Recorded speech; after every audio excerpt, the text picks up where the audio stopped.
a todos. Professor Kleber, agradeço o gentil convite que me foi feito e agradeço a presença de todos vocês que aqui comparecem nessa noite para investir um pouco do tempo de vocês. Eu espero que o resultado dessa noite seja produtivo para todos. Para mim é sempre um prazer estar conversando com acadêmicos, com os colegas que já são formados, enfim, com aqueles que se dispõem a me ouvir. É importantíssimo que vocês, no estágio de vida que vocês se encontram hoje, todo mundo aqui no primeiro e no segundo período, aí talvez na média aí, girando em torno dos 20 anos, que vocês se disponham a pensar um pouco sobre o futuro. Porque tenham certeza que daqui a pouco tempo vai terminar o 5º ano e virar o 6º ano. E tem gente que já está no 20º ano. E quando chegar o 6º ano, o que nós vamos fazer? O 6º ano costuma ser o mais difícil de todos. A gente passa 5 anos na faculdade achando que é difícil, que é muita coisa para fazer, a gente não tem tempo para nada, muito trabalho, muita prova, muita aula, mas chega lá o 6º ano. E quando chegar o 6º ano, o que vocês vão fazer? O que vocês já pensaram em fazer? Talvez a maioria de vocês nem tenha pensado ainda que vai existir um 6º ano, mas ele chegará. Chegará o dia em que vocês não vão ter mais a desculpa de serem estudantes. Vocês já vão estar formados, não tem mais a aula para ver. E aí, vocês têm que fazer alguma coisa da vida? Acabou a moleza. Alguém já pensou o que fazer no 6º ano? Quem aqui quer advogar? Quem já é advogado não conta. Quem aqui quer advogar? Pode falar, não precisa ficar com vergonha. Já decidiram. Ótimo.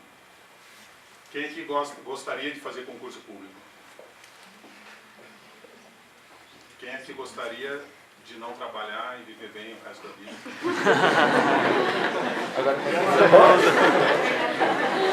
Temos essa opção também. Temos essa opção. A gente tem algumas oportunidades para se dar bem na vida. A primeira é nascer numa família rica. Não sei se alguém conseguiu essa proeza, eu não. A segunda, talvez casar com alguma pessoa rica que nos sustente. Também não deu certo. E a terceira é contar com o seu próprio sacrifício, com o seu próprio trabalho, com o seu próprio esforço. Que talvez seja a situação em que a maioria de nós se encontra. Então, se a gente não teve a sorte, ou talvez azar, mas enfim, não teve a oportunidade de nascer numa família rica, também não casou com alguém rico, aqueles que são solteiros ainda têm essa chance, né? Então vai depender exclusivamente do nosso esforço. Nada vai vir de graça nessa fase em que vocês estão. Se vocês já não conseguiram nascer numa família rica, nada vai vir de graça. Então tudo vai depender do esforço de vocês. E quanto antes vocês começarem esse esforço, melhor. Eu tenho já 20 e poucos anos de sala de aula e já ouvi as mais variadas histórias nessa minha carreira. E eu fui aluno, estive no lugar de vocês sentado assistindo aula durante 33 anos da minha vida. Fiz 2 graduações, como foi dito, sou engenheiro, fiz direito depois, etc., pós-graduação, etc. Foram 33 anos da minha vida assistindo aula. E eu sei bem o que se passa na cabeça de um aluno, de um estudante. A gente sempre pensa que tem muita coisa para fazer em pouco tempo. Esse é um pensamento recorrente. Quem aqui acha que tem tempo de sobra para se dedicar à faculdade? Levanta a mão. 2, 3. E eu posso dizer para vocês que praticamente todos vocês têm mais tempo hoje do que vocês vão ter daqui a alguns anos. Daqui a 2, 3, 5 anos. Vocês têm mais tempo hoje do que vão ter no 6º ano. Então, se vocês estão esperando chegar ao 6º ano para começar a estudar, já estão atrasados. Vocês só vão ter mais tempo, talvez, na aposentadoria. Aqueles que chegarem lá. Mas talvez não tenha, porque vai ter tanta coisa para fazer. Cuidar dos netos. Fazer crochê. Botar dominó na praça. O que eu quero dizer com isso? Aproveitem o tempo que vocês têm hoje. Não fiquem se iludindo achando que no ano que vem, no semestre que vem, quando terminar a faculdade vai ser mais tranquilo, eu vou ter mais tempo. Não vai ser. Não vai ser. Vocês têm mais tempo hoje do que vocês vão ter na semana que vem. Acreditem nisso. É isso que vai acontecer com vocês. Só que a gente só percebe isso depois que passou. Então, se a gente consegue se dar conta, nessa fase que a maioria de vocês está, na faixa dos 20 anos, se vocês conseguem se dar conta dessa realidade nesse momento, vocês vão chegar na formatura com outro tipo de formação. Todo mundo vai se formar aqui, não tenho dúvida disso. Todo mundo vai se formar. Vai chegar no 5º ano, todo mundo vai se formar. Alguns vão se formar aproveitando o conteúdo que foi ministrado durante os 5 anos, ou o tempo de estudo durante esses 5 anos, e vão, de repente, passar na OAB, ou passar no concurso público sem muito estudo. Outros vão se formar sem saber a diferença entre isenção e imunidade, STJ, STF, ex-tunc, ex-nunc. Sabe o que é isso? Vocês estão no primeiro ano ainda não? Mas vocês vão saber. Em algum tempo, em algum momento vocês vão saber. Em algum momento vocês vão saber. Aproveitem o tempo que vocês têm agora, porque esse tempo não volta mais. Esse tempo não volta mais. E a única coisa que vocês têm de garantia de que ninguém vai roubar de vocês é aquilo que vocês sabem, aquilo que vocês aprenderam, aquilo que vocês estudaram. Isso ninguém vai roubar de vocês. Então, se vocês tomarem consciência disso hoje e aproveitarem os 4, 5 anos que restam lá da faculdade, estudando no tempo que vocês têm livres, e acreditem, vocês têm tempo livre. Vocês têm bastante tempo para estudar. Vocês têm mais tempo, vou repetir mais uma vez, vocês têm mais tempo hoje do que vocês vão ter daqui a 5 anos. Aproveitem esse tempo para estudar e não para ficar no WhatsApp, por exemplo. Ou ficar vendo novela, ou sei lá o quê. Se vocês fizerem isso, e não precisa fazer muita coisa, se vocês conseguirem 1 hora por dia, nessa realidade atual, 1 hora por dia, estudar a matéria que vai ser ministrada à noite, com antecedência, que vai ser ministrada na próxima aula, ou na semana que vem, vocês já vão chegar na sala de aula com o conteúdo previamente estudado, e a absorção que vocês vão ter com a explanação do professor vai ser muitíssimo maior do que aquele que vai chegar de surpresa sem nem saber o que vai ser dado na sala de aula. E esse aluno, esse tipo de aluno que vai investir 1 hora do seu dia para estudar, durante a faculdade inteira, esse aluno vai se dar bem, profissionalmente. Seja como advogado, seja como algum concursado, alguma carreira pública, enfim, na profissão que escolher. Esse vai se dar bem. Mas não tem espaço para que todo mundo se dê bem. Vocês sabem disso. Não tem espaço para que todo mundo se dê bem. Então, quem vai se dar bem? Vocês é que vão decidir. Quem é que vai fazer sucesso profissional? Vai ter sucesso profissional? Vocês é que vão decidir. E só depende única e exclusivamente de vocês, de mais ninguém. Só de vocês. Não fique esperando que o professor chegue aqui na sala de aula e entregue tudo de bandeja, porque é muito conteúdo, é muita coisa que a gente tem que estudar, são muitas situações diferentes. O professor ele consegue entregar para vocês uma parcela daquilo que é importante que vocês saibam. O resto tem que ser por conta própria. A gente não tem tempo de repassar tudo que precisa ser repassado, por exclusiva falta de tempo. Então vocês têm que complementar isso em casa. E vocês podem fazer isso com antecedência, que é o que eu sempre sugiro e raramente sou ouvido, mas enfim, eu continuo falando. Eu tenho esperança de que alguns me ouçam. Estudem em casa antes de vir para a aula, 1 hora por dia, aquilo que vai ser dado naquela aula. Vocês vão perceber, se vocês fizerem isso durante uma semana, vocês vão perceber a diferença na capacidade de absorção do conteúdo que vocês vão ter. Não precisa estudar 5, 6, 8 horas por dia. 1 horinha por dia da matéria que vai ser dada. E acredite, vocês têm tempo. Vocês têm tempo para isso. Aí vocês, durante o curso mesmo, de repente podem fazer um concurso de nível médio, que foi o que aconteceu comigo, e passar um concurso, como, por exemplo, técnico judiciário. Eu passei no concurso de técnico judiciário da Justiça Federal em Curitiba com 20 anos.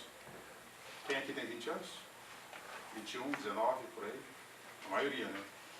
O que vocês acham de, com 20 anos, ter um emprego público, um cargo público estável e ganhando, não sei exatamente quanto está hoje, uns 5, 6 mil por mês? 7 mil. 7 mil?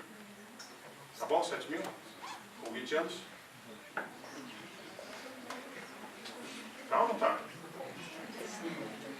Se achar pouco, não tem problema, só continuar estudando, fazer o curso. Não tem problema. Tá bom, né? Com 20 anos. Foi o que aconteceu comigo. Eu era estudante de engenharia elétrica em Curitiba. Passei na frente dos Correios e tinha um cartaz lá dizendo concurso TRF4, na época era auxiliar judiciário, que depois se transformou em técnico, e técnico judiciário, que depois se transformou em analista, que é para quem já é formado. Mas isso nós estamos falando em 1993. Acho que a maioria aqui não tinha nem nascido em 93. Eu tinha 20 anos nessa época. E aí resolvi fazer a inscrição. Fiz a inscrição e ali mesmo, na agência dos Correios, tinha uma pessoa vendendo apostilas para esse concurso. Eu comprei a apostila e fui para casa estudar. A prova, metade da apostila era português e metade da apostila era fundamentos de direito. Imagine, eu era estudante de engenharia. O que eu sabia de fundamentos de direito? Não sabia absolutamente nada, não sabia nem qual era a diferença entre Constituição e lei ordinária, não sabia nada. Isso que eu brinquei com vocês, ex-tunc, que é o carta precatória, carta rogatória, eu não sabia a diferença de nada disso. Aí estudei. A parte de português eu não estudei porque não tinha dificuldade em português, e estudei só a parte de direito. Fui fazer a prova e passei. Passei e fui trabalhar na justiça. Aí nós estamos falando agora em fevereiro, de 94. Então, em fevereiro desse ano, eu completei 25 anos. 25 anos de Serviço Público Federal. Aí eu era o marajá da turma. Porque eu era o único que trabalhava com emprego, os outros que trabalhavam era só estágio, todo mundo ganhava uma mixaria. E eu ganhava, hoje, a valores de hoje, R$7.000 por mês.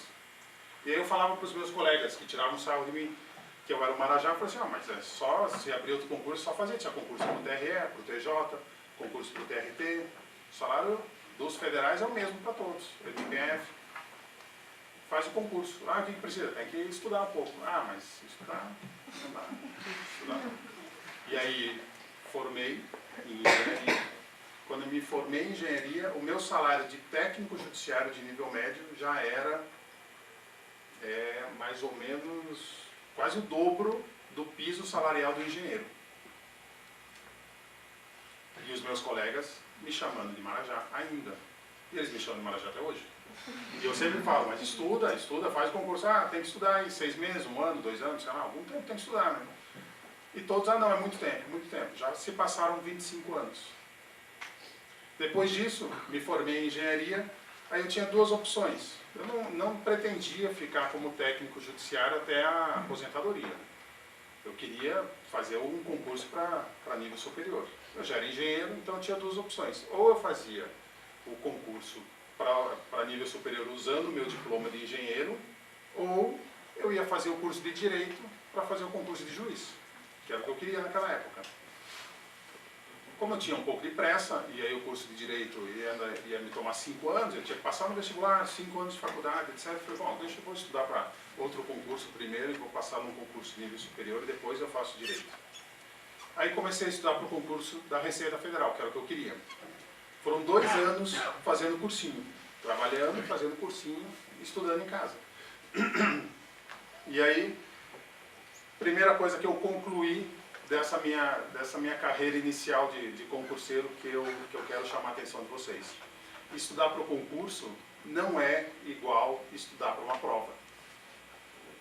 Completamente diferente. Não pensem vocês que depois de 10, 15 anos de sala de aula, estudando no ensino fundamental, médio, faculdade, etc., vocês sabem estudar para concurso. Não tem nada a ver uma coisa com outra, são coisas completamente diferentes. Estudar para uma prova, que você pega aquela matéria e o conteúdo de 2 meses de aula, não tem nada a ver com fazer uma prova de concurso público. O concurso para a Receita Federal exige nível superior em qualquer área. Inclusive, eu trabalhei com um colega veterinário, bacharel em Direito, contador, pianista, médico, dentista. Precisa só ter nível superior. E quais são as matérias cobradas? Uma lista gigantesca de matérias. Por exemplo, matemática financeira, estatística, raciocínio lógico, auditoria e, no meu caso, 9 matérias de direito. Civil, processo civil, penal, constitucional, tributário, administrativo, filosofia do direito, sociologia do direito. Não me lembro se eu esqueci alguma. Eram 9 matérias de direito. E eu, engenheiro. Precisa ser bacharel em Direito? Não precisa. Precisa só ter diploma superior em alguma coisa. Eu tinha que estudar com profundidade todas essas matérias. Pode ter certeza que das provas de direito tributário mais difíceis que tem em concurso público estão na Receita Federal e na Procuradoria da Fazenda e na Justiça Federal, para Juiz Federal. São as 3 provas mais difíceis de direito tributário, por exemplo. E eu tive que fazer uma prova dessas sendo engenheiro. Então você precisa estudar aquele conteúdo, e vocês bem sabem, não é o conteúdo de 2 meses de aula, é o conteúdo da faculdade inteira, para fazer um final de semana de prova. Na Receita eram 3 provas, sábado à tarde, domingo de manhã e domingo à tarde, num final de semana.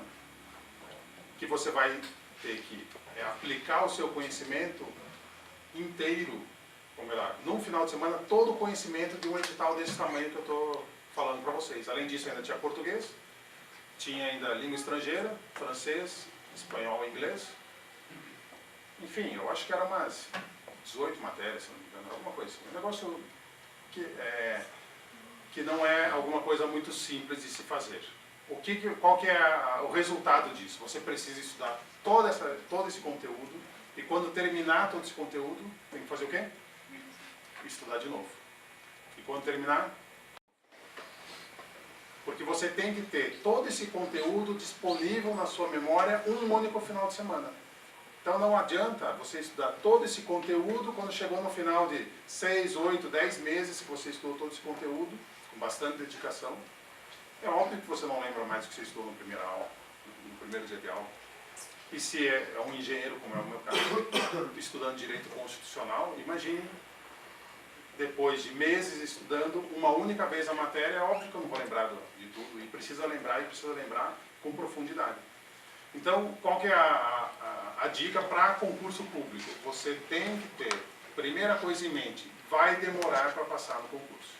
Primeira coisa que você tem que ter em mente. Vai demorar. Vai precisar estudar durante bastante tempo.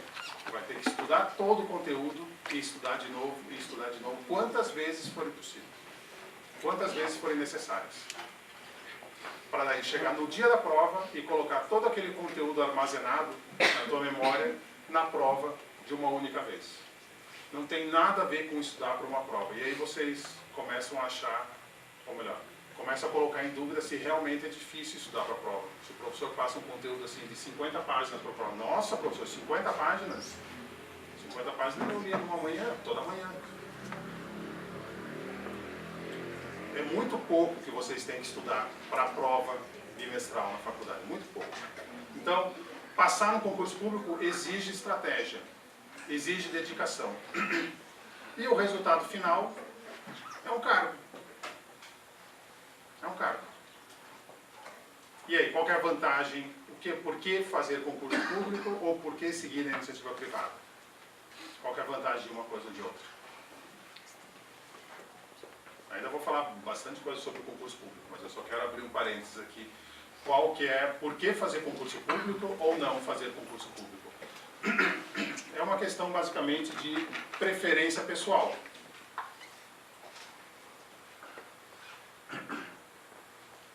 Com 2 características bem marcantes. O concurso público só depende de você, não depende de indicação de ninguém. Se você está concorrendo a uma vaga na Klabin, por exemplo, quem é que vai ser selecionado para uma vaga na Klabin ou numa vaga numa outra empresa qualquer? A melhor pessoa, a pessoa mais qualificada para aquela vaga? Não necessariamente. Pode ser indicação do gerente, pode ser um amigo do diretor. E você que não tem nenhuma indicação fica para trás. E se você conseguir essa vaga, daqui a pouco tem uma crise econômica, o que acontece? Vai para a rua. No serviço público, não. No serviço público, vigora a meritocracia, ou seja, vai passar no concurso ou vai ser aprovado aquele que tirou a melhor nota. Só depende de você. Se você tirou a melhor nota, você vai ser aprovado. Melhor nota com relação aos demais que concorreram em igualdade de condições, respondendo exatamente a mesma prova com as mesmas perguntas. Aquele que tirou a melhor nota, que acertou mais questões, vai lhe ser conferido aquele cargo. Depois de um determinado período, em geral, os servidores em geral, 3 anos, ganha estabilidade, então não pode mais perder o cargo em situação normal, a não ser que tenha praticado alguma falta grave ou alguma outra das hipóteses previstas na legislação expressamente. E aí você ganha de presente, então, a estabilidade. A estabilidade não é uma vantagem ou um benefício do cargo. A estabilidade, na teoria, é para garantir o livre exercício das atribuições do cargo. É para isso, não é para que o servidor não precise mais trabalhar e não possa ser mandado embora. Não, é para que tenha segurança para exercer as atribuições do seu cargo, é para isso. Mas isso dá de presente uma tranquilidade para o servidor que ele não vai ser mandado embora, a não ser numa das poucas hipóteses previstas. E vai ganhar um salário bom desde o primeiro salário. Normalmente as carreiras não têm uma diferença muito grande entre o começo e o final salarial, mas vai ganhar um salário bom, vai ter uma vida estável, vai ter uma vida tranquila. E eu posso dizer para vocês que em 25 anos de serviço público federal, não falo do estadual e municipal, porque cada estado, cada município pode ter características diferentes, mas em 25 anos o meu salário nunca atrasou um dia sequer. Nunca, em 25 anos. Então você tem essas vantagens. É difícil passar um concurso? É difícil. Mas depois que você passa, e depois de algum tempo, você tem tranquilidade para trabalhar e com um salário bom, para você ter uma vida confortável e limitado ao teto. Então, essa é uma restrição do serviço público. Para quem quer ser milionário, não pode escolher o caminho do serviço público, porque não vai ser milionário, a não ser que não seja honesto. Honesto, servidor público honesto, não é milionário, porque não tem como ser milionário por conta da limitação salarial.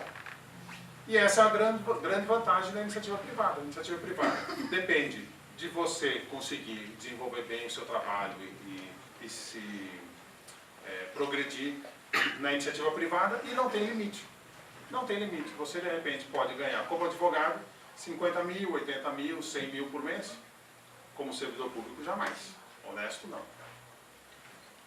Então, são essas coisas que vocês têm que colocar na balança. Qual o perfil que eu prefiro? Eu, pessoalmente, prefiro. Eu prefiro a iniciativa privada, tem mais liberdade, eu gosto de advogar, gosto da ideia de advogar, não quero ter horário, gosto de defender as minhas ideias próprias, etc. Não quero ter limitação salarial, etc. Ótimo. Ou então, não, eu prefiro ganhar menos, ganhar bem, mas ganhar menos, e ter estabilidade, e ter horário fixo, e ter férias todo ano. Advogado nem sempre tem férias, né? Apesar de que tem só o recesso, mas dependendo do caso, nem os prazos são interrompidos, dependendo do caso. Então, cada um vai decidir aquilo que prefere fazer.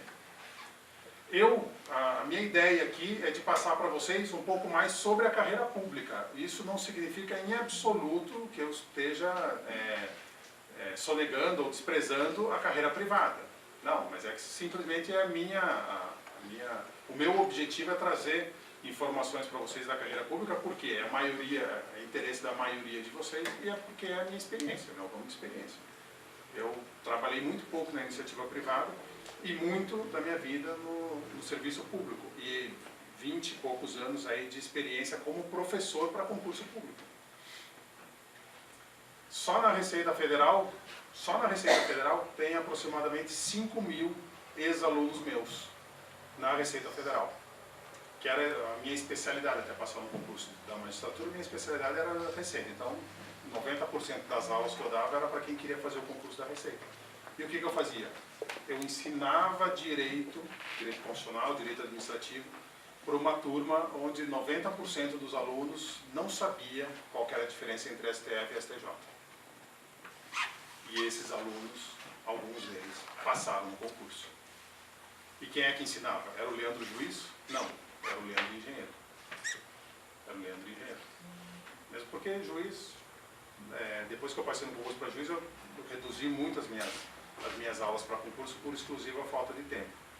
Mas na época que eu fiquei na Receita, foram 10 anos na Receita, eu dava aula todo final de semana, e cada final de semana numa cidade do país diferente. Então, o desafio era o Leandro, engenheiro, dar aula de direito constitucional para uma turma que tinha de tudo. Tinha contador, administrador, matemático, físico, economista, tinha de tudo. E aí era o engenheiro ensinando. Por quê? Porque eu, como engenheiro, tive que aprender isso. E eu, como engenheiro, tive uma série de dificuldades para aprender. E essa série de dificuldades eu transformei em facilidades para os meus alunos. Mas sempre focando nisso que eu falei para vocês. Repetição. É estudar, é vir para a aula, aprender todo o conteúdo, terminou o conteúdo, faz de novo curso, e faz de novo curso, e faz de novo curso, de tal forma que todas aquelas informações acabam sendo introjectadas por osmose. Aqueles que tiveram aulas comigo, e eu tive aluno que teve 10 vezes aula comigo, na mesma matéria. Aí é óbvio que a nossa criatividade não é tão grande, então as piadas se repetem, a forma de explicação se repete, e aí quando cai a questão na prova, o aluno lembra até da piada que eu contei para explicar aquele assunto. Que foi o que aconteceu comigo.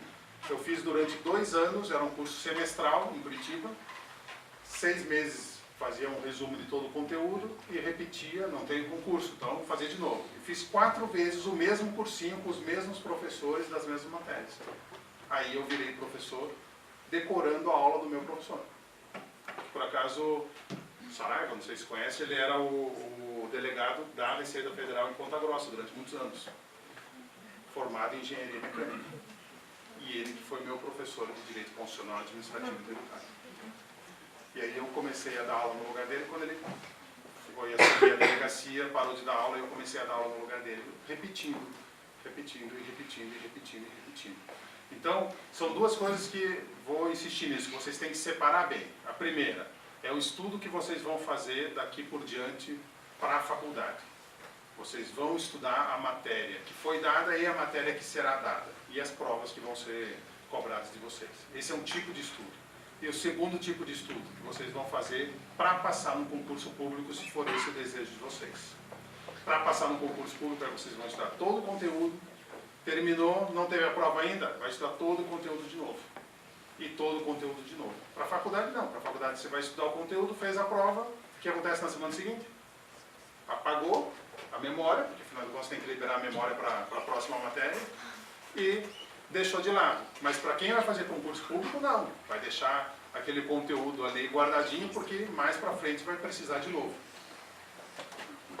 Aí eu passei no concurso da Receita, e qual que era a minha ideia? Ser juiz. Era essa a minha ideia.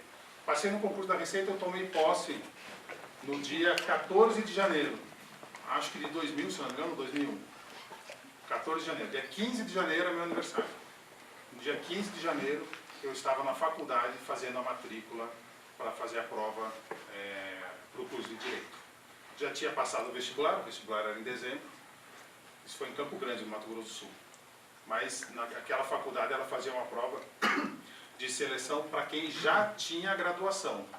Não precisava fazer o vestibular. Quem já tem graduação não precisa fazer o vestibular. Se tem vaga, você consegue, se tem vaga na faculdade, você consegue se matricular sem fazer o vestibular. Nós estamos falando aqui de 20 anos atrás, tá? Não é hoje que você faz a inscrição numa faculdade privada e está matriculado. Não, era uma realidade diferente, que você precisava fazer vestibular para todas as faculdades. Aí fui, fiz a prova, tinha mais candidatos do que vagas, passei, e um mês depois que eu era auditor, eu já estava assistindo aula de Direito. E fiz a faculdade de Direito. Quando eu estava terminando a faculdade, quando eu estava no 4º ano, eu pensei, bom, vou isso e dando aula. Dava aula aos montes, né? Aula do quê? De Direito. Eu dava aula de Direito antes de entrar na faculdade de Direito. Para quem? Para quem ia fazer concurso público. Por quê? Eu tinha estudado tudo aquilo para passar no concurso, então no cursinho, se você chega no cursinho, ninguém pergunta se você é mestre, doutor, pós-doutor, isso pouco importa. Pergunta, você sabe ensinar isso aqui, você sabe ensinar Direito Constitucional para uma pessoa formada em contabilidade? Então entra aí na sala, se os alunos gostarem, está aí. É assim? Pouco importa se você, qual que é o teu título, se é juiz, se é promotor, se é advogado, não faz a menor diferença. O que interessa é que saiba transmitir o conteúdo.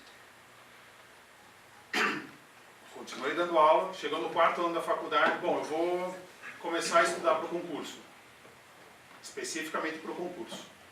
E aí vem a emenda 45 de dezembro de 2004. Já estudaram a emenda 45? Acho que não, né? Vocês estão no comecinho, né? Mas a emenda 45 é a reforma do judiciário.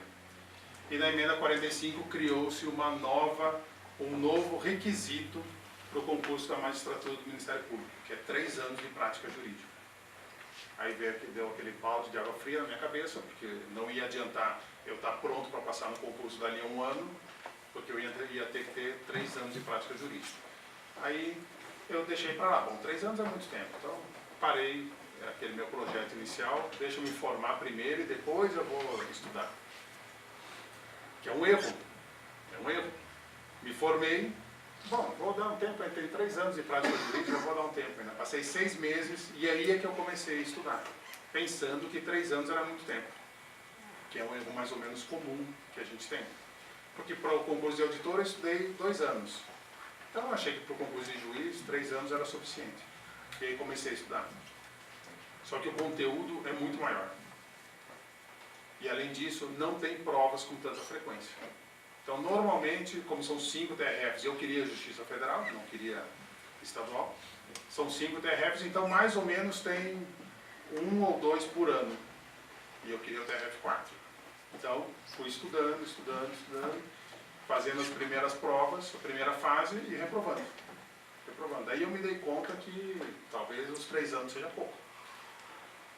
Talvez seja pouco. Especialmente porque eu trabalhava o dia inteiro, eu tinha cursinho, era dono de cursinho, dava aula todo final de semana, cada final de semana numa cidade diferente. Quando é que sobra tempo para estudar? E fazia cursinho à noite. Eu era aluno à noite, eu tinha um cursinho para outros concursos e era aluno também no cursinho para a magistratura. Então não sobrava muito tempo.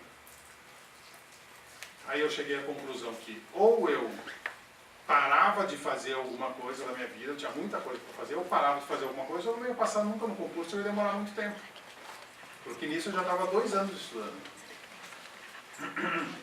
E aí a minha opção então foi pedir licença. Eu tinha várias coisas, né, outra coisa que eu esqueci de falar, quando eu me formei em Direito, eu tinha 7 livros publicados, todos de Direito.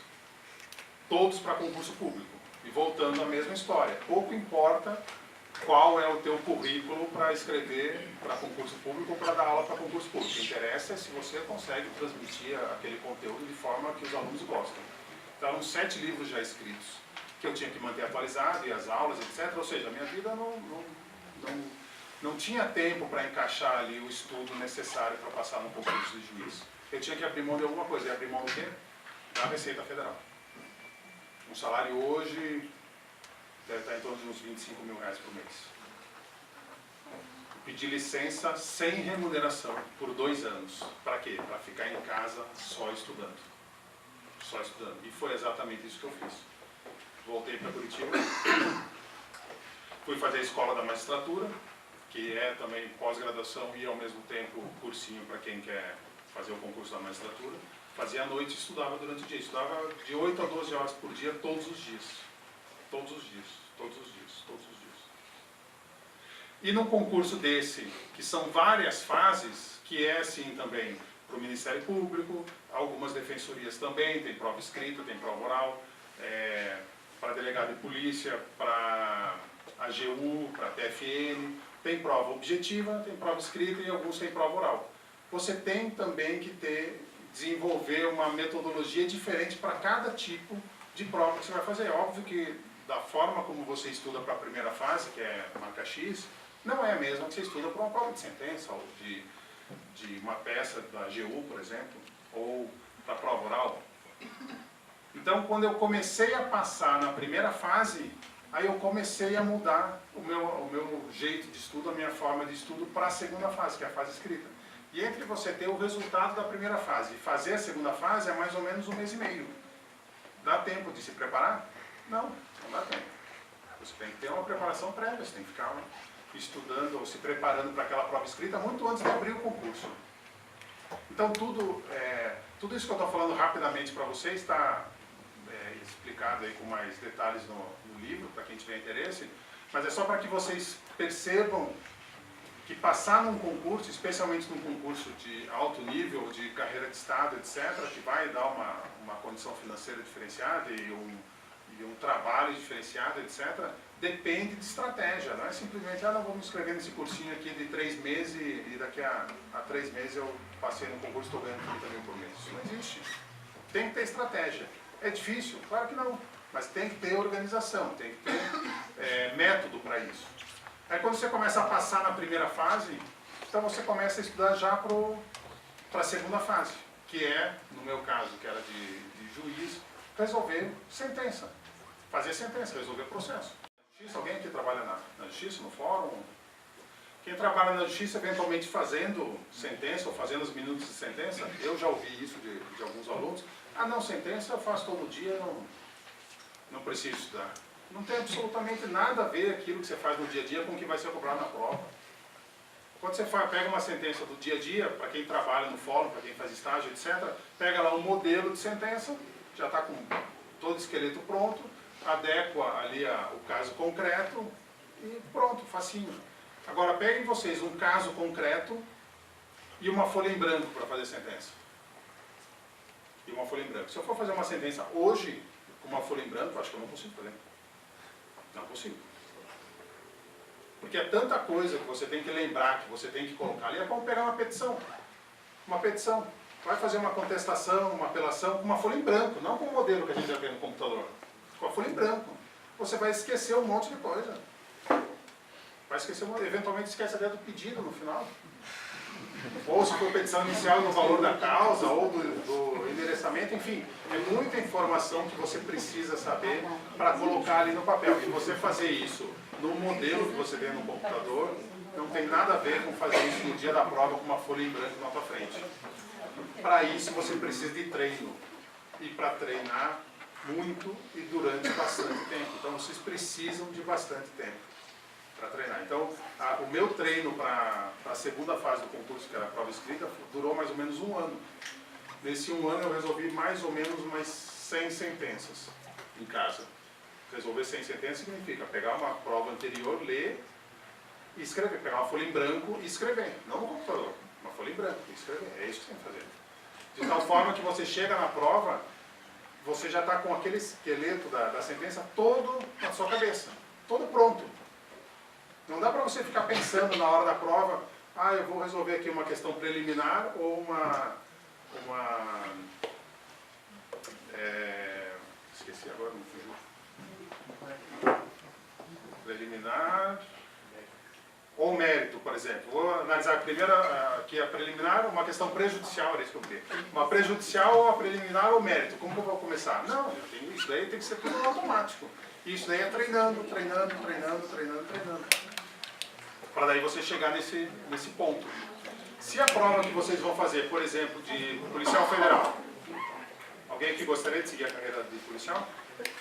Delegado, policial? Então, se a prova que você vai fazer tem exame físico, você vai treinar a parte física depois que você passar na primeira fase? Claro que não dá tempo. Entre a primeira fase e a segunda, normalmente é um mês.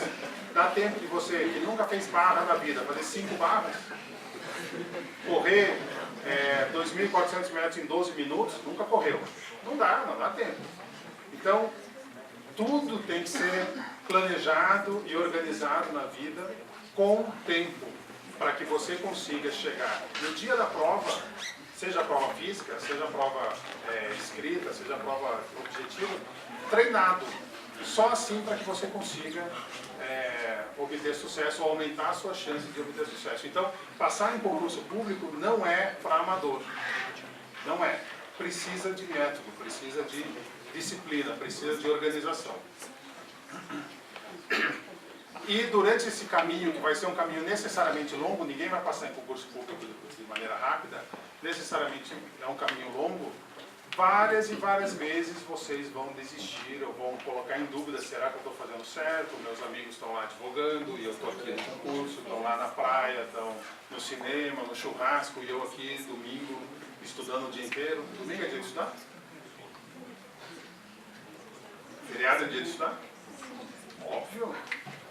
Esqueçam a vida social durante a preparação do concurso. Esqueçam, não existe mais vida social. Eu costumo dizer que eu ia em 3 eventos durante a minha preparação. Que era casamento, aniversário de alguém da família, alguém muito íntimo, e funeral. Eram esses 3 eventos que eu ia. Ainda bem que eu não fui em muitos funerais, mas quando surgia algum eu ia. Mas fora isso, não, estudar. Aí os amigos, obviamente, que vão convidar para o churrasco, vão convidar para o cinema. Agora Telemaco tem cinema, vocês sabem. Telemaco tem cinema. Convida para o cinema, convida para o churrasco, convida para alguma coisa, e vocês vão dizer não, não, não. Três vezes só, na quarta vez já não convidam mais. E aí vocês podem ficar tranquilos que vocês vão poder estudar sossegado. E vocês vão ser taxados pelos outros de CDF, de chato, só pensa em estudar, não sei o quê, não sei o quê. É isso que vai acontecer. É isso que aconteceu comigo, é isso que aconteceu com todos os meus alunos que passaram no concurso. Mas um dia vocês vão passar no concurso, vão ter estabilidade, vão ter um salário bom, e aquele que convidou para o churrasco e que te chamou de chato, vai chamar agora vocês de burguês, de marajá. É exatamente isso que vai acontecer. E aí vai chegar no final do ano, vocês vão tirar férias, enquanto o outro lá está tirando férias para receber um terço e pagar os atrasados, as dívidas, vocês vão tirar férias para ir para Paris. Depois, Paris já fui 5 vezes, agora eu vou para Taiwan, vou para Bangladesh, vou para alguns lugares mais exóticos, já conheço tudo que podia conhecer. É isso que vocês vão fazer. E vão ouvir dos colegas que iam para o churrasco que vocês são marajá, sortudos, você teve sorte, não faz nada, não trabalha, não sei o quê.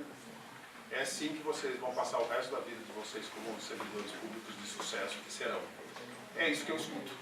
É isso que eu escuto e dou risada. Sabe? Continuo falando há 25 anos.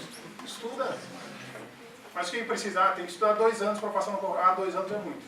Já se passaram 25. E esses mesmos colegas que fizeram engenharia comigo e que 25 anos atrás me chamavam de marajá e que eu já dizia na época, estudo, teve 2 só que fizeram concurso e que estão bem.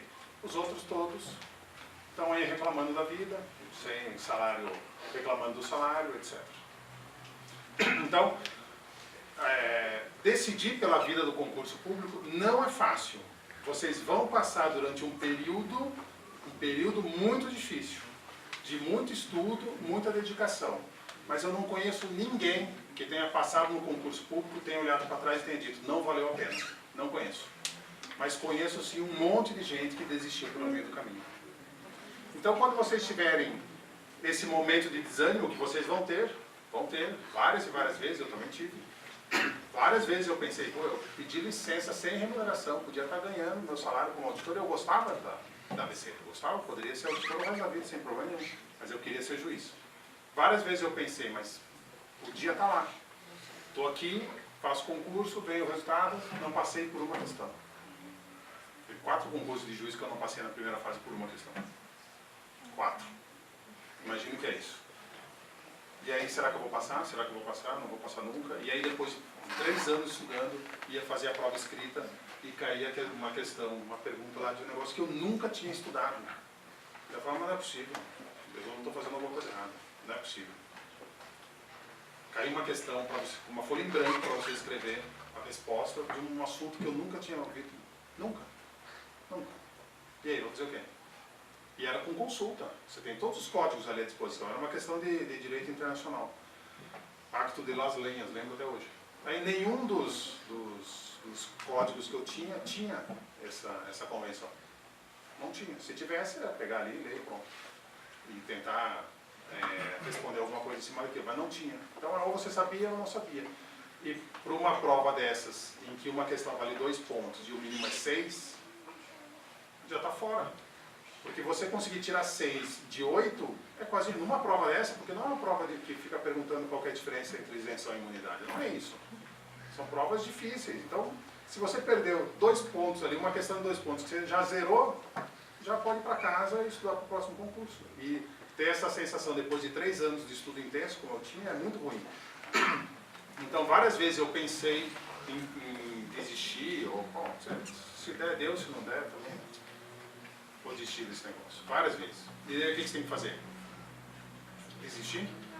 Sim, desiste. Desiste, vai dormir e daí no outro dia, às 7 horas da manhã, você levanta e começa a estudar de novo. É isso. Você desiste por umas horas. Larga a mão por umas horas. E aí, nesse momento, é que você tem que ter em mente alguma coisa que vai ser pessoal de cada um de vocês, mas que vai fazer com que vocês tenham energia para continuar estudando. Vocês têm que pensar, por que é que eu estou aqui? Por que é que eu quero fazer esse concurso? que cada um de vocês vai ter uma resposta. E nesse momento de angústia, de desanimação, vocês têm que lembrar disso, porque é isso que vai motivar. E isso vai ser mais importante do que direito constitucional. A motivação de vocês durante esse longo período de estudo é mais importante do que direito constitucional, porque direito constitucional vocês já aprenderam ou vão aprender aqui na faculdade, vocês vão estudar em casa, isso é tranquilo. Agora, se manter motivado durante muito tempo, o que é muito tempo? 1 ano, 2 anos, 5 anos? Depende do cargo que vocês forem fazer. O concurso que vocês forem fazer. Se manter motivado durante muito tempo, esse é o grande segredo de passar no concurso. E aí cada um tem que ter a sua motivação. Que eu quero servir ao público, eu gostaria da magistratura, por isso, por aquilo, eu gosto de ser delegado de polícia, eu quero ser delegado de polícia, eu quero andar com o revólver na cintura, correr atrás de bandido, dar tiro. Ou então, eu quero ter estabilidade, eu quero ter 60 dias de férias por ano, quero ter um bom salário, dar uma boa educação para os meus filhos, poder viajar todo ano, ter garantia de férias. Ou quero um carro novo, uma casa nova, um marido novo, uma mulher nova. Cada um tem o seu motivo. E cada um de vocês tem que ter o seu próprio motivo, porque vocês vão precisar lembrar disso. No momento que vocês estiverem desanimados, vocês vão ter que pensar, bom, eu quero estudar porque eu quero passar nesse concurso por isso. Eu quero por isso. Eu queria 60 dias de férias por ano, então eu precisava do concurso da magistratura, que era o que dava, ou o Ministério Público. O Ministério Público nunca gostei da atividade, então nunca fiz o concurso, então queria a magistratura. Evidentemente que isso é brincadeira. Vocês, e aqueles que pensam exclusivamente no salário, também repensem nesse objetivo de vocês.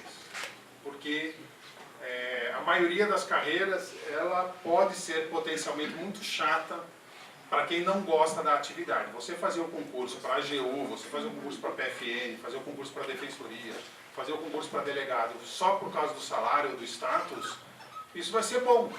Você vai ganhar um salário bom no primeiro mês, no segundo mês, durante o começo da carreira vai ser bom, mas em algum momento você vai chegar à conclusão, e isso eu já ouvi de algumas pessoas, isso não é teórico, isso é prático, que o salário não compensa a chatice. Então, não façam o concurso por conta do salário. O salário é um resultado, é uma consequência daquilo que vocês fizeram. Lembrem sempre que, no fim das contas, vocês são ou serão servidores públicos. Então não adianta eu, como juiz, reclamar que tem muita audiência. Ou o delegado reclamar que tem muito preso, muito criminoso. Se não tem preso, não precisa da polícia. Se não tem criminoso, não precisa da polícia. Se não tem audiência, não precisa do juiz. Se não tem aluno, não precisa do professor. Porque como que você vai ser professor e reclamar que tem muito aluno, que o aluno reclama muito, ou fala muito, ou enfim, ou não estuda? Enfim, isso faz parte do trabalho. Nós somos, essencialmente, servidores públicos. Eu tenho, então, 25 anos de serviço público. Até hoje, eu digo que eu sou servidor público. Eu continuo sendo servidor público. Cada época da minha vida, eu trabalhei num cargo diferente. Hoje eu sou juiz, mas eu continuo sendo servidor público. Eu continuo servindo ao público. E isso vocês não podem perder nunca. Vocês não podem ter como objetivo final o salário. Ou como objetivo final a estabilidade, porque daí eu vou ter o meu salário garantido e não vou precisar trabalhar. Isso até pode ser um mecanismo que possa motivá-los durante os estudos. Pensar assim, não, eu vou ter 60 dias de férias, vou ter pouco trabalho, vou ter um salário bom, etc. Enquanto vocês estão estudando, vocês até podem pensar assim. No dia que vocês passarem no concurso, vocês vão descobrir rapidinho que tem muito trabalho. Muito trabalho. Servidor público que trabalha pouco é porque é displicente. Porque servidor público com pouco serviço, isso praticamente não existe. Sempre tem muito serviço. Agora, você como servidor público, você pode optar por trabalhar pouco. E aí eu espero que não seja essa a opção de vocês. Que vocês optem pelo serviço público, porque vocês tenham vontade de vender a sua força de trabalho para o bem público. Esse que tem que ser, no final das contas, o objetivo central de vocês, na minha opinião. E depois, passar num bom concurso, receber um bom salário e ter o retorno desse salário, desse cargo, isso tudo é consequência do esforço de vocês e da dedicação de vocês. Ficou claro isso? Quem é que vai estudar? Para as provas? Quem vai estudar até passar no concurso? E até passar no concurso vai demorar. Vai demorar. Então eu sempre digo, uma parte disso que eu falei para vocês, uns 10 minutos mais ou menos, eu sempre falei para todas as minhas turmas, nesses 20 e poucos anos, sempre falei para todas as minhas turmas no primeiro dia de aula. E sempre termino dizendo o seguinte: esse é o momento para desistir. Se quiser desistir, desiste agora. Porque desistir daqui a 6 meses é burrice. Porque ou desiste agora, ou não desiste, passa, estuda até passar no concurso. Desistir daqui a 6 meses é burrice. Você vai ter perdido 6 meses da sua vida, 6 meses de sala de aula, de livro investido, de curso, etc. Para depois desistir. Não estamos falando aqui de faculdade, nós estamos falando aqui de concurso público. Estudar 6 meses para concurso e não passar e desistir é perda de tempo. Então, quem quer ser servidor público, estuda até passar. E o raciocínio é muito parecido com a prova da OAB. Só que a diferença é o resultado após a aprovação, né? A prova da OAB é muito parecida. Vocês têm também que estudar bastante, têm que treinar, fazer a peça, fazer a petição, ou o recurso, enfim, o que tiver ali na prova que vocês vão fazer. Vão ter que estudar também, e vão ter que treinar em casa, etc. A diferença é que depois de aprovado, vocês não vão ter um salário garantido, um emprego garantido. Vocês vão ter vocês vão ter o direito de advogar. Tem que trabalhar. Para daí, quem sabe, algum dia ganhar algum dinheiro. Essa é a diferença. Mas a preparação até a prova da OAB é muitíssimo parecida com a preparação para o concurso público.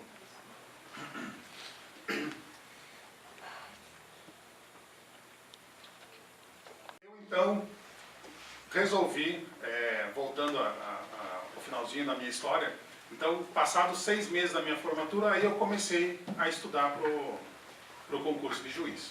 Comecei a estudar, percebi que eu não estava conseguindo estudar o suficiente, tive que tirar licença, aí eu passei, durante a licença, a estudar de 8 a 12 horas por dia, todos os dias. Obrigado.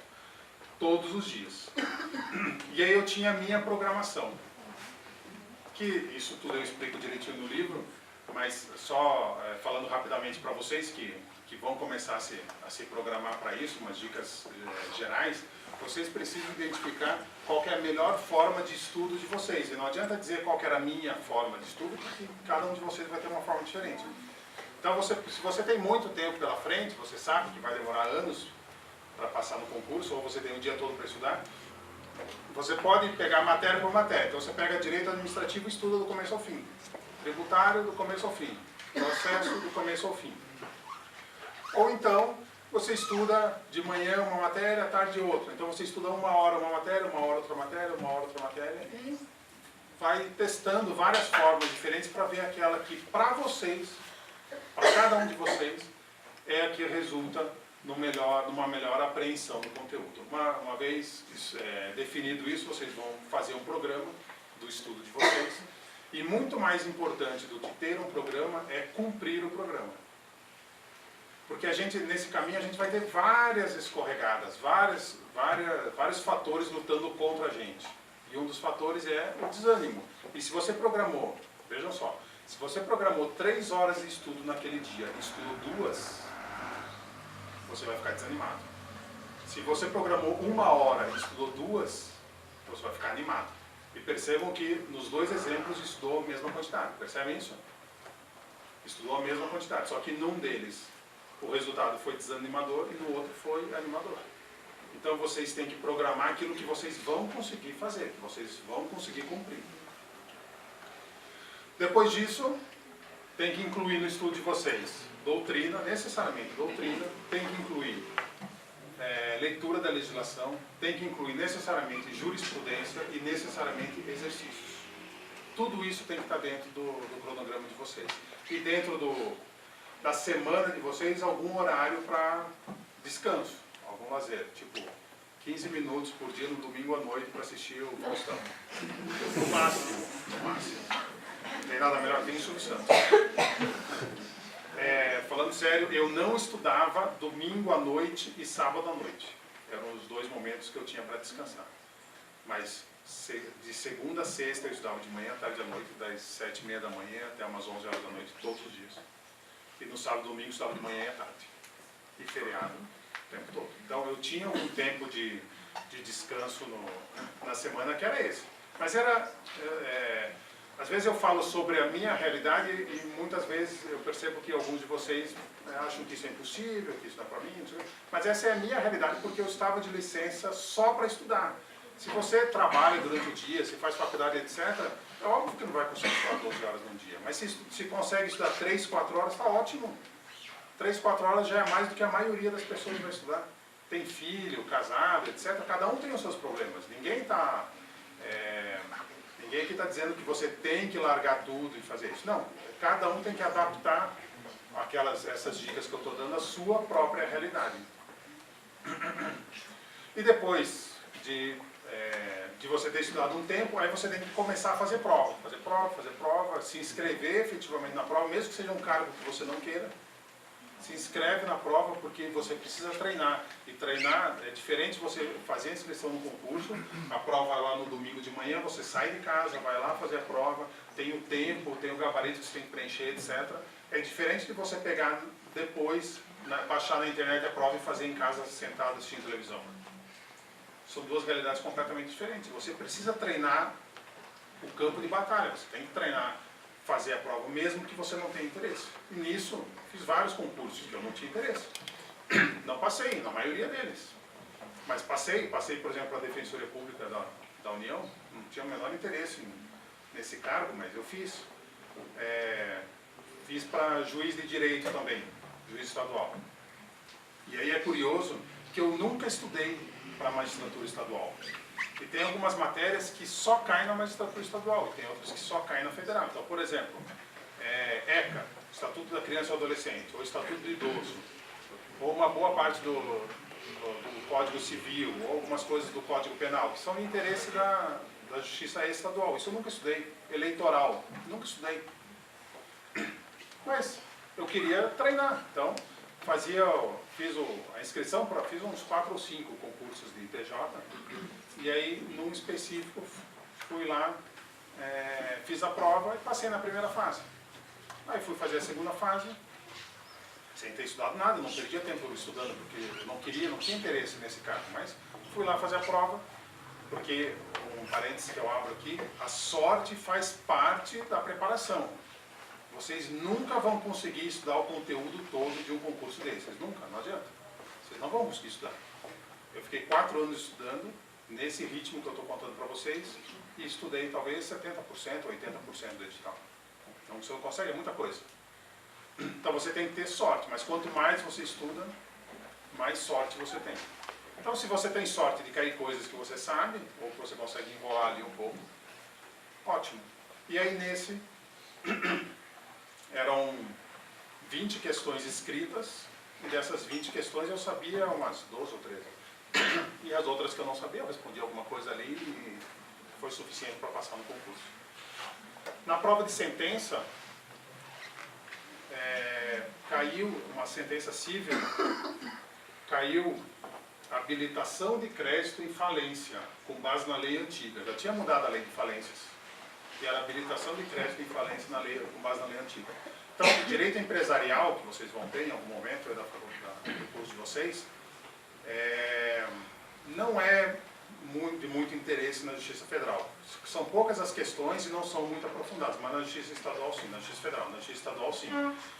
E eu sou sincero em dizer para vocês que eu não sabia nem que isso se resolvia por sentença.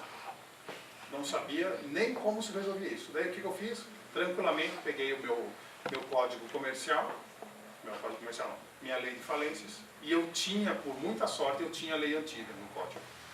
Quem não tinha lei antiga não conseguia resolver. Então era uma lei revogada já.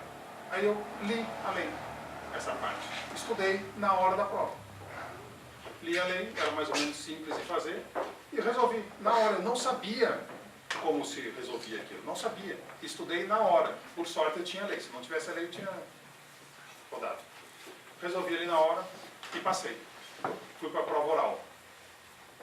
Na prova oral, a maioria dos concursos é com 24 horas de antecedência a prova oral. Então, se a prova oral está marcada para 1h da tarde de um dia, 1h da tarde do dia anterior, é feito um sorteio do que vai ser cobrado na prova oral, para direcionar o estudo. Então, cada uma das matérias, por exemplo, depende de cargo a cargo, tá? Mas cada uma das matérias é dividida em 20 pontos, por exemplo. Então, direito administrativo subdivide em 20 itens, processo civil subdivide em 20, tributário divide em 20. E aí, isso tem um edital onde mostra cada um desses itens. Então, você vai lá, 24 horas antes, e sorteia um papelzinho. Sorteou lá o número 1. Então, os examinadores eles só podem te perguntar o assunto número 1 de direito constitucional, 1 de direito tributário, 1 de direito administrativo. Ele é bem restrito.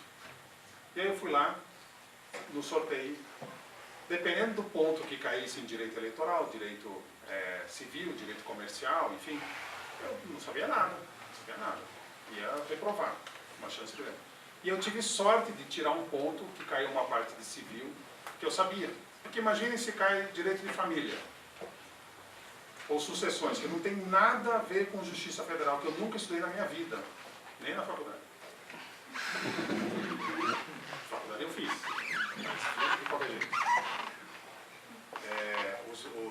As minhas dicas que eu dou aqui são com base na minha experiência, não do que eu fiz, também das coisas que eu não fiz e que deram errado. Tá? Nunca estudei na minha vida. Se caísse alguma coisa dessa, eu estava ferrado.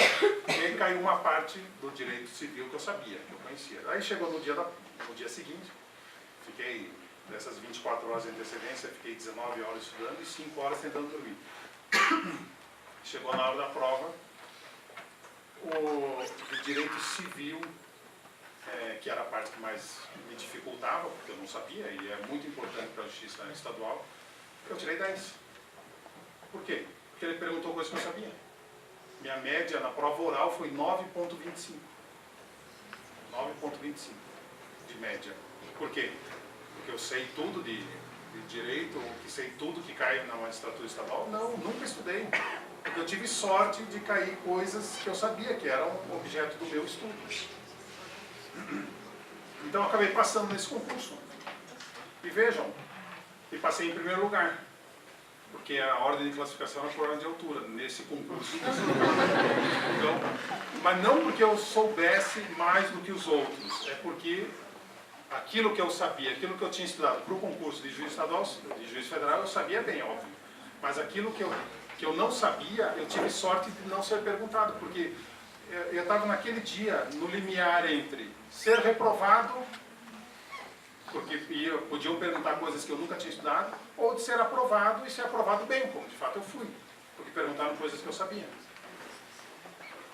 E isso, repito, é sorte, só que você tem mais sorte quanto mais você estuda. Se você estudou 10% do edital, você não vai ter lá muita, não dá para contar muito com a sorte para ir bem na prova. Agora, se você estudou 80% do edital, a chance de cair alguma coisa que você estudou é muito grande. É muito grande. Então, durante a preparação de vocês, vocês vão ter que fazer alguns concursos, mesmo que vocês não tenham interesse naquele caso. Para quê? Para treinar. Isso faz parte da preparação para o concurso. Quem vai fazer a prova da OAB, é óbvio que vai ter que pegar as provas passadas, 2, 3, 5, as anteriores, e fazer todas elas. Isso é óbvio. Tem que fazer. Se você nunca fez uma prova na vida e chegar no dia da prova de verdade, que você está postando todas as suas fichas nela, você nunca preencheu um gabarito, não sabe nem como que que faz, é óbvio que a chance de você passar é mínima. Então, para aqueles que pretendem fazer concurso público, ou para aqueles que pretendem fazer a OAB, a minha sugestão é essa: estudem desde já, não para a prova do concurso, a não ser que vocês queiram fazer uma prova de nível médio, aí tudo bem. Vocês já podem fazer de nível médio. Agora, se vocês querem fazer uma prova de nível superior, sem ter a graduação ainda, talvez seja um pouco cedo para isso. Mas se vocês começarem a estudar já, para cada uma das provas que vocês vão ter, para cada uma das matérias que estão sendo lecionadas agora, vocês já estão andando 2/3 do caminho. Vocês já estão fazendo o que a imensa maioria das pessoas não faz. A imensa maioria das pessoas, vocês sabem bem disso, porque vocês fazem parte desse contingente também, estuda na véspera da prova, passou a prova, apaga na memória e já começa a se preocupar com a próxima prova. É isso que nós fazemos, é isso que nós somos treinados a fazer durante a nossa vida acadêmica inteira. E o que eu estou propondo para vocês é que vocês mudem isso. Que vocês não estudem para a prova. A minha sugestão é: estudem para aprender. Isso faz toda a diferença. Em algum momento da vida de vocês, vocês vão ter que estudar. Seja para fazer o concurso, seja para fazer a OAB, seja para fazer um trabalho quando vocês forem advogados. Chega o cliente na frente de vocês: eu tenho esse problema aqui, o que você acha? O que vocês vão responder? Amanhã eu te respondo. E aí vai pegar o livro e vai estudar? Não parece ser a melhor alternativa. Então, em algum momento da vida de vocês, vocês vão ter que estudar. Por que não agora? Por que deixar para depois? Então comecem já. Vocês vão ter que estudar. E hoje vocês têm tempo, vou repetir pela última vez. Hoje vocês têm mais tempo do que vocês vão ter daqui a 5 anos. Aproveitem o tempo que vocês têm hoje e estudem, não para fazer a prova do professor Kleber, mas para aprender o que o professor Kleber está ensinando para vocês. E isso vocês não vão esquecer. Conto com vocês, então. Obrigado. Se alguém tiver interesse no livro, é um livrinho, tá? É um livrinho de bolso. Para mim não é nem um pouco pejorativo chamar de livrinho, eu mesmo chamo de livrinho. Os alunos me pediam muito que eu escrevesse um livro contando, ou dando essas dicas e contando um pouco dessa minha história. Então esse foi o último livro que eu escrevi, é o 17º livro meu. Depois disso não escrevi mais, só manter atualizado já dá muito trabalho. O objetivo dele é que vocês não percam tempo lendo autoajuda ou lendo dicas para passar em concurso. Vocês leem o livro inteiro, dependendo do ritmo de cada um, mas mais ou menos aí, entre 2 e 3 horas vocês leem o livro inteiro. O objetivo é consolidar algumas dessas dicas, trazer algumas outras dicas que não dá tempo da gente falar aqui, mas para que sirva como material de apoio para vocês organizarem a vida de estudo de vocês. Que eram aquelas perguntas que os alunos viviam me fazendo e que eu vivia respondendo um por um. Aí eu resolvi escrever esse livro, é a edição 2019 já, com essas dicas todas. Eu poderia dar de presente para vocês, honestamente, para mim, sem nenhum objetivo pejorativo, não faria muita diferença para mim, eu poderia dar de presente para vocês. Eu não faço isso exclusivamente porque eu aprendi que aquilo que a gente ganha, a gente não dá o devido valor. Se vocês procurarem, é a 4ª edição, se vocês procurarem a edição anterior, vocês vão encontrar a venda por R$44. Aqui está para vocês por R$10. Esses R$10 é só para que vocês que levarem o livro para casa, não deixem ele pegando poeira na estante. Para que vocês lembrem: eu paguei R$10, deixa eu fazer alguma coisa com esse livro. Porque se eu tivesse certeza absoluta que todo mundo fosse ler esse livro e aproveitar, eu daria de presente para vocês sem problema nenhum. Não faço isso porque eu sei que a gente precisa ter algum incentivo monetário negativo do nosso bolso para a gente poder dar valor para alguma coisa. Então, fiquem à vontade se vocês se sentirem atraídos aí pelo assunto. São essas dicas aí que estão no livro e que eu queria trazer para vocês. Eu fico à disposição. Se vocês tiverem alguma dúvida, alguma crítica, alguma sugestão, fiquem à vontade e fazem críticas com o professor Kleber e elogios. Tá bom? Obrigado. Boa noite.